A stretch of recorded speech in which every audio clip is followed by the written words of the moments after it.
नमस्कार मित्रांनो, trading with SSP या यूट्यूब चॅनलवरती आपल्या सगळ्यांचे मनापासून स्वागत आहे. तर काल आपण 10 महत्त्वाच्या चार्ट पॅटर्नपैकी पहिला हेड अँड शोल्डर हा चार्ट पॅटर्न पाहिलेला आहे. तर ज्यांनी कोणी पाहिला नसेल त्यांनी चॅनलच्या प्लेलिस्टमध्ये जाऊन तो पाहावा. तर आज आपण डबल टॉप हा चार्ट पॅटर्न पाहणार आहोत. तर चला माझ्या कम्प्युटर स्क्रीनवरती आपण पाहूया. तर तुम्ही आता इथे स्क्रीनवर पाहू शकता, डबल टॉप हा चार्ट पॅटर्न आपल्याला अपट्रेंडच्या शेवटी बनताना दिसतो आपल्याला. म्हणजे सपोर्ट आणि रेजिस्टन्स हे तर तुम्हाला माहितीच आहे. सपोर्ट अँड रेजिस्टन्स काय असतो तर ते मी तुम्हाला कॅन्डलस्टिकच्या व्हिडिओमध्ये मी सांगितलेलं आहे. जेवढे पण बुलिश कॅन्डलस्टिक पॅटर्न आहेत हे सपोर्टला बनतात आणि बेरिश कॅन्डलस्टिक पॅटर्न हे रेजिस्टन्सला बनतात. त्याचप्रमाणे चार्ट पॅटर्नचं पण तसंच आहे. चार्ट पॅटर्न पण बुलिश चार्ट पॅटर्न हे तुम्हाला सपोर्टलाच बनताना दिसतील आणि बेरिश चार्ट पॅटर्न हे तुम्हाला रेजिस्टन्सला बनताना दिसतील. तर हे तुम्ही लक्षात ठेवा. तर आता तुम्ही इथे पाहू शकता डबल टॉप हा बेरिश कॅन्डलस्टिक पॅटर्न आहे. बेरिश चार्ट पॅटर्न आहे. तर हा तुम्हाला रेजिस्टन्सलाच बनताना दिसेल. तर कशा पद्धतीने बनतो ते पहा तुम्ही. प्राइस इथून अशी वर गेली, वर जाऊन एक टॉप बनवला प्राइसनी, मग पुन्हा थोडी खाली येते, खाली येऊन पुन्हा वरती जाते, वरती जाऊन जो पहिला टॉप बनवलेला असतो त्या टॉपच्याच जवळजवळ आसपास जाऊन तिथं अजून एक टॉप बनवून प्राइस पुन्हा खाली येते. इथे पाहू शकता तुम्ही. तर तुम्हाला चार्टवरती असा इंग्लिश लेटर्स मधलं तुम्हाला एम हे अक्षर माहिती असेल, त्याप्रमाणे हा डबल टॉप पॅटर्न आपल्याला चार्टवरती दिसतो. याला काही जण एम पॅटर्न पण बोलतात. तर लक्षात ठेवा तुम्ही, एम पॅटर्न किंवा डबल टॉप अशा दोन्ही प्रकारे याला बोललं जातं शेअर मार्केटमध्ये. तर तुम्ही लक्षात ठेवा. आणि हे डबल टॉप पॅटर्न आपल्याला हे 3 प्रकारे आपल्याला चार्टवरती दिसतो. तर हे बघा मी इथे ड्रॉ केलेले आहेत तिन्ही प्रकार. ह्या तिन्ही प्रकार सेम एकाच रेंजमध्ये बनवलेले आहेत. आणि दुसरा आपल्याला पहिला एक टॉप बनवतो, परत खाली येतं प्राइस, खाली येऊन परत जो पहिला टॉप बनवलेला आहे त्या टॉपच्या वरती जाऊन अजून एक टॉप बनवून पुन्हा मार्केट खाली येते. तर अशा प्रकारे एम पॅटर्न बनवतो. पाहू शकता इथे हा दुसरा जो टॉप बनवलेला आहे तो पहिल्या टॉपच्या वरती बनवलेला आहे आणि नंतर मग खाली आलेली आहे प्राइस. तसंच तिसरा पॅटर्न बघा, तिसरा एम पॅटर्न मध्ये पहिला एक मोठा एक टॉप बनवतो, टॉप बनवून परत खाली येतं प्राइस, आणि दुसरा जो टॉप आहे तो पहिल्या टॉपच्या खाली बनवतं आणि तिथून मार्केट खाली येतं. पहा अशा प्रकारे आपल्याला चार्टवरती दिसतो. म्हणजे चार्टवरती तुम्हाला ह्या 3 टाईपमध्ये एम पॅटर्न तुम्हाला दिसेल. तर तुम्ही कन्फ्यूज होऊ नका. लक्षात ठेवा, एम पॅटर्न दिसला तर तुम्ही हे लक्षात ठेवा की असा पण बनवू शकतो, किंवा हा 2 नंबरचा आहे तसा पण बनवू शकतो, किंवा 3 नंबरचा असा पण बनवू शकतो. तर कळलं तुम्हाला एम पॅटर्न कसा दिसतो. आणि तर आपण आता थोडं चार्टवरती एक्झाम्पल पाहू, म्हणजे तुम्हाला व्यवस्थित समजेल. तर पाहू शकता तुम्ही इथे चार्टवरती इथून प्राइस वरती गेलेली आहे, वरती जाऊन एक टॉप बनवला प्राइसनी, परत दुसरा एक टॉप बनवला.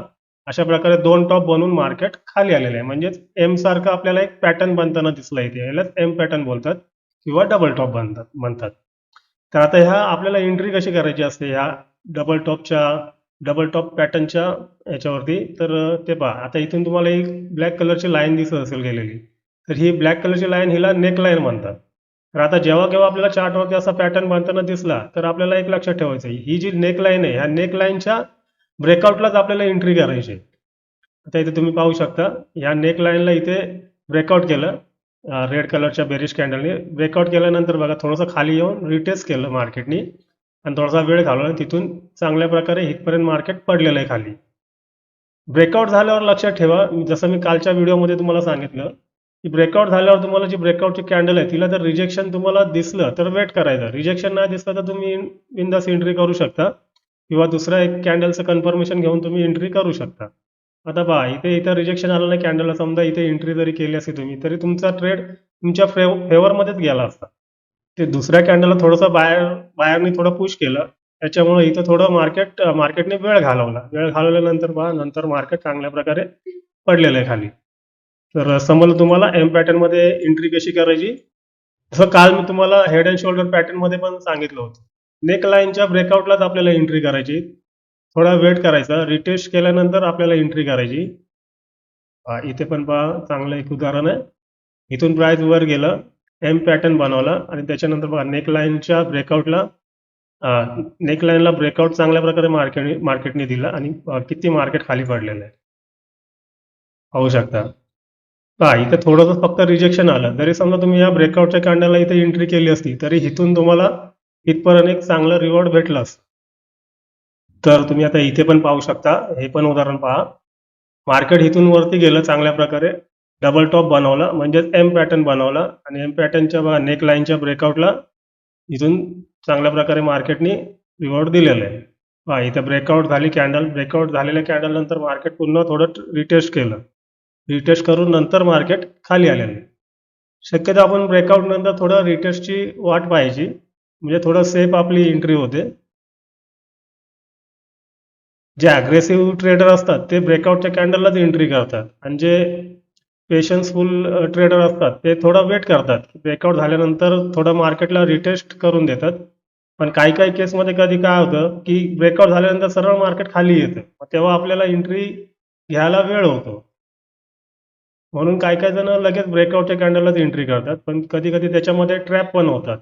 कारण मार्केट ब्रेकआउट करून परत वरती जातं, स्टॉप लॉस हिट करतं आणि मग खाली येतं मार्केट. बघा इथे आता तसेच त्याच प्रकारे इथे झालेलं आहे. ह्या पॅटर्नमध्ये पहा, इथून ब्रेकआउट दिला नेकलाईनला ब्रेकआउट दिल्यानंतर लगेच ग्रीन कलरची रेड कलरची कॅन्डल बनली. पण रेड कलरची कॅन्डल बनल्यानंतर इथं बायर्स थोडे इंटरेस्टेड झाले आणि ते घुसल्यानंतर बघा मार्केटला आपलं कॅन्डलला रिजेक्शन आलं आणि वरती जाऊन ग्रीनमध्ये जाऊन क्लोज झाले. म्हणजे इथे स्टॉप लॉस हंटिंग केलं मार्केटनी, स्टॉप लॉस हिट केले इथे ज्यांनी कोणी एंट्री केली असेल. आणि त्याच्यानंतर पहा, त्याच्यानंतर मार्केट इथून चांगल्या प्रकारे खाली आलेलं आहे. म्हणून ब्रेकआउट झाल्यावर थोडा वेट करा. ब्रेकआउटची कॅन्डल पूर्ण होऊन द्या. पूर्ण झाल्यानंतर जर त्या कॅन्डलला रिजेक्शन आलं तर वेट करा तुम्ही. थोडंसं रिजेक्शन आलं तर चालेल, पण समजा जास्त रिजेक्शन असेल तर थोडा वेट करा, कारण तिथे बाहेर इंटरेस्टेड होतात आणि ते थोडंसं पुश करतात मार्केटला, त्याच्यामुळे मार्केट वरती जातं. आता इथे पण पहा, इथे पण ह्या नेकलाईनला ब्रेकआउट केलं एम पॅटर्नला. आता हा बघा आपला हा तिसऱ्या नंबरचा पॅटर्न मी जो तुम्हाला दाखवला, हा तिसऱ्या नंबरचा बघा. एक हाय बनवला त्याच्यानंतर खाली आलं आणि दुसरा जो टॉप बनवला तो पहिल्या टॉपच्या खाली बनवला आणि मार्केट इथून खाली आलेलं आहे. तर हा तिसऱ्या नंबरचा पॅटर्न आहे. म्हणजे असे 3 प्रकारचे पॅटर्न बनतात एम पॅटर्न, त्यातला हा तिसऱ्या नंबरचा. पहा इथं पण ब्रेकआउट झालं, ब्रेकआउट झाल्यानंतर थोडंसं रिटेस्ट केलं मार्केटनी आणि त्याच्यानंतर खाली आलेलं. तर समजला तुम्हाला एम पॅटर्न कशा पद्धतीत बनतो. तर पहा इथं पाहू शकता तुम्ही, अशा तीन तीन प्रकारे एम पॅटर्न बनतो चार्टवरती. एक तर एक पहिला ज्याचे दोन्ही टॉप हे सेम असतात आणि दुसऱ्याचा एक पहिला जो टॉप असतो तो खाली असतो आणि दुसरा जो टॉप बनवतो तो पहिल्या टॉपच्या वरती बनवतो एम पॅटर्न आणि नंतर मार्केट खाली येतं. हा दुसऱ्या नंबरचा. आणि तिसऱ्या नंबरचा पहा, तिसऱ्या नंबरचा एम पॅटर्न एक टॉप बनवतो. पहिला टॉप बनवल्यानंतर दुसरा जो टॉप आहे तो पहिल्या टॉपच्या खाली बनवतो आणि मग तिथून मार्केट खाली येतं. अशा 3 प्रकारचे आपल्याला डबल टॉप पॅटर्न चार्टवरती दिसतात. म्हणजे एम पॅटर्न, साध्या सोप्या भाषेत तुम्ही एम पॅटर्न म्हणून पण लक्षात ठेवू शकता. आणि एम पॅटर्न हा अप ट्रेंडच्या शेवटी रेजिस्टन्सला बनतो. जेवढे पण बुलिश चार्ट पॅटर्न आहेत हे तुम्हाला रेजिस्टन्सलाच बनताना दिसतील आणि बेरिश चार्ट पॅटर्न हे सपोर्टला, सॉरी माफ करा, जेवढे पण बुलिश चार्ट पॅटर्न आहेत ते तुम्हाला सपोर्टला बनताना दिसतील आणि जेवढे पण बेरिश चार्ट पॅटर्न आहेत ते तुम्हाला रेजिस्टन्सला बनताना दिसतील. सॉरी, जरा माझं कन्फ्युजन होतं फास्ट बोलण्यामध्ये, तुम्ही थोडं समजून घ्या. तर आशा करतो तुम्हाला समजलं असेल डबल टॉप म्हणजेच एम पॅटर्न कशा पद्धतीत बनतो आणि चार्टवरती दिसतो. तर ह्या सर्व पॅटर्नची तुम्ही प्रॅक्टिस करा, चार्टवरती शोधण्याचे प्रयत्न करा आणि ह्या पॅटर्नच्या नेकलाईनच्या ब्रेकआउटलाच आपल्याला एंट्री करायची आहे. थोडंसं रिटेस्ट मार्केट करेल, रिटेस्ट केल्यानंतर आपल्याला एंट्री करायची. तर हा होता आपला 10 महत्त्वाच्या चार्ट पॅटर्नपैकी दुसरा चार्ट पॅटर्न, डबल टॉप. तर आशा करतो तुम्हाला समजलं असेल. आणि तुम्ही प्रॅक्टिस करा. जेवढं प्रॅक्टिस कराल तेवढं तुम्हाला चार्टवरती ते इझिली तुम्हाला दिसतील. डोळ्याला तुमच्या सवय होईल आणि तुम्हाला पटकन चार्ट ओपन केल्या केल्या तुम्हाला पॅटर्न्स दिसायला लागतील चार्टवरती. आणि एकदा का तुम्हाला असे पॅटर्न दिसायला लागले तर मग तुमची ट्रेडिंग करण्याची पद्धत किंवा ट्रेडिंग करण्याची सवय तुमची चांगली होईल किंवा तुम्ही डिसिजन चांगल्या प्रकारे घेऊ शकाल ट्रेडिंग करताना. आणि माझे सर्व व्हिडिओ हे एज्युकेशनल पर्पजनेच बनवलेले आहेत. त्याच्यामुळं तुम्ही शिकण्याचा प्रयत्न करा माझे व्हिडिओ बघून. आणि मी जे सांगतोय किंवा मी ज्या लेवल वगैरे तुम्हाला देतो व्हिडिओमध्ये, तर तशाच पाहून तुम्ही ड्रॉ करून एंट्री करण्याचा प्रयत्न करू नका. तुम्ही त्या लेवलला टेस्ट करा, बॅक टेस्ट करा. तुम्ही पेपर ट्रेडिंग करा. पेपर ट्रेडिंग करून तुम्ही बघा बाबा तिथे बरोबर लेवल्स आहेत की नाही किंवा त्यांना मार्केट रिस्पेक्ट करते का नाही लेवलला, याचा तुम्ही थोडा अभ्यास करा. स्वतः अभ्यास करा. आणि तुम्हाला जेव्हा वाटेल की हा बाबा हा आहे, बरोबर आहे, मार्केट ह्या लेवलला रिस्पेक्ट करते, आणि नंतरच मग तुम्ही ट्रेडमध्ये एंट्री करण्याचा विचार करा. कारण मी सांगतोय किंवा मी दाखवतोय म्हणून तुम्ही जशाच तसं करायला जाऊ नका. कारण कधीही कोणाची कॉपी केली ना तर ते तेवढ्यापुरतं तुम्हाला प्रॉफिट देईल, पण ते कायमस्वरूपी नसेल. त्याच्यामुळं स्वतः तुम्ही शिकण्याचा प्रयत्न करा आणि प्रॅक्टिस करा. प्रॅक्टिस करूनच मग मार्केटमध्ये येण्याचा विचार करा. तर आता आपण पुन्हा भेटूया आपल्या पुढच्या चार्ट पॅटर्नच्या व्हिडिओमध्ये.